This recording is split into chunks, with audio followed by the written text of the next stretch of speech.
this is Reiko, and today I want to introduce you this gentleman, Mr. Max von Scherer.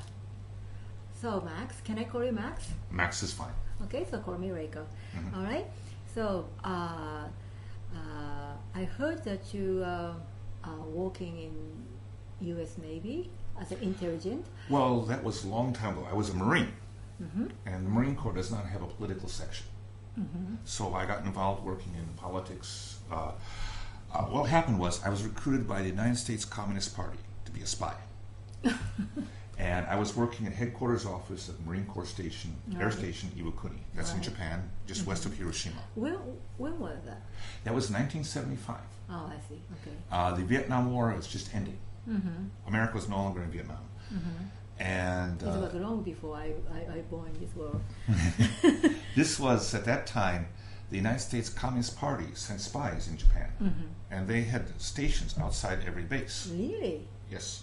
It was... Communism Yes. spy actually they were outside U.S. outside bases of in US Japan. bases in Japan. I see. It was, And what did they do in Japan? Well, they pretended to be journalists. It was called the Pacific News Service, based in San Francisco, Uh-huh.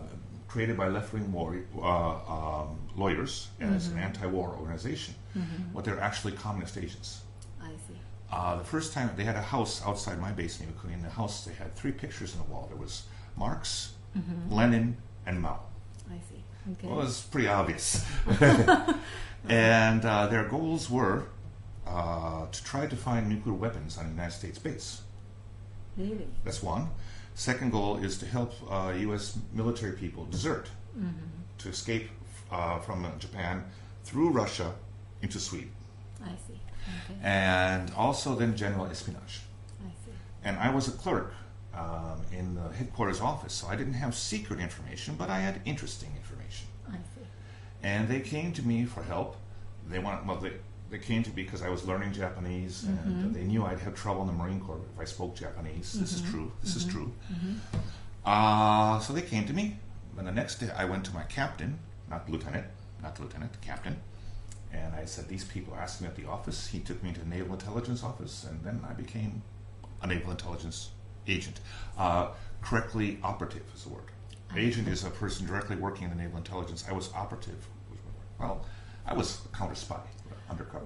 Right. Okay. So I'm sure there is many things that you can talk about. What did you do exactly? But I know. You know. Because I need to protect you, so I don't want you to talk everything. But maybe give me 1 or 2 episodes that you have as a Navy intelligence spy. Okay, well, sometimes in trips to Korea, I found people helping them in Korea were actually Christian missionaries, American missionaries in South Korea. They use American missionaries to do a spying thing. Because oh my God. Missionaries at that time did not like President Park Chung-hee, the father of the President Park Geun-hye, who's the president now. They didn't like him, and they would help the communists come in and do things, and so I would go in and participate with them. Yes. But why is the reason usually communism actually? What does communism do to Park Chung-hee? Well, they wanted to destroy the South Korean government. They wanted to unify Korea with North Korea, South Korea, North Korea. I see. Okay. And their goal was to force the United States Army to withdraw, using the anti-war movement of the Vietnam era, to force the U.S. Army to withdraw from South Korea. Then North Korea can attack without American help. This was the entire goal. Okay. You have just said that many communism came to Japan as a journalist. Yes. Okay. And then, could you please tell me what did they do in Japan? Spy. I know, but what kind of Any kind of things information they could get, anything they could get, and like what? well, for example, okay, why they first came to me. I was based in the base itself. In our base, we had the 1st Marine Air Wing, which is an air wing is like a division, except it's aircraft, the Marine Corps, and we were totally reorganizing. The air wing was reorganizing for after Vietnam. But in our personnel, in the base, we had 1,000 personnel, but only 300 were actually base personnel. Right. 700 we borrowed from the airway.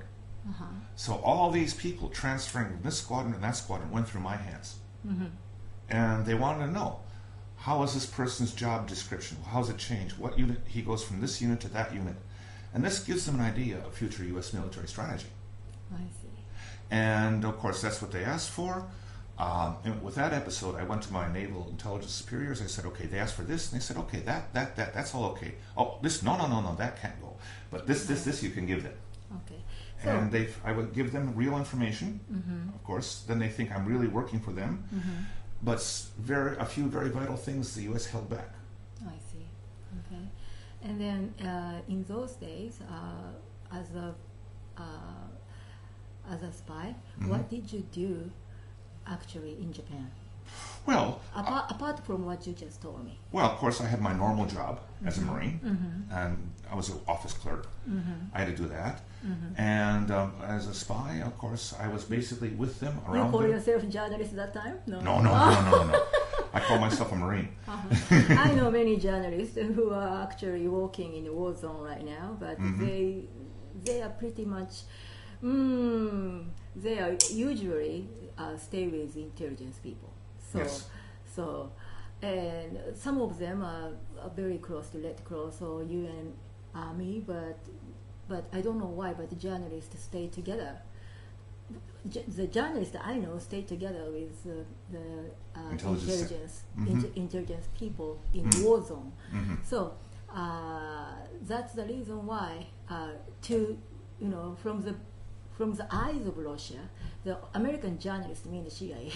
So they just bomb and they just want to attack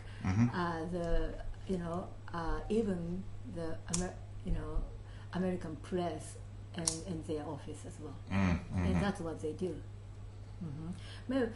Well, maybe this is my opinion, but maybe that is the reason why they have to stay together with the American military so that they can be protected, right? This is something new in Iraq and so forth. The Vietnam journalists were independent, and they went anywhere they wanted to go. The Vietnam War, they could do that.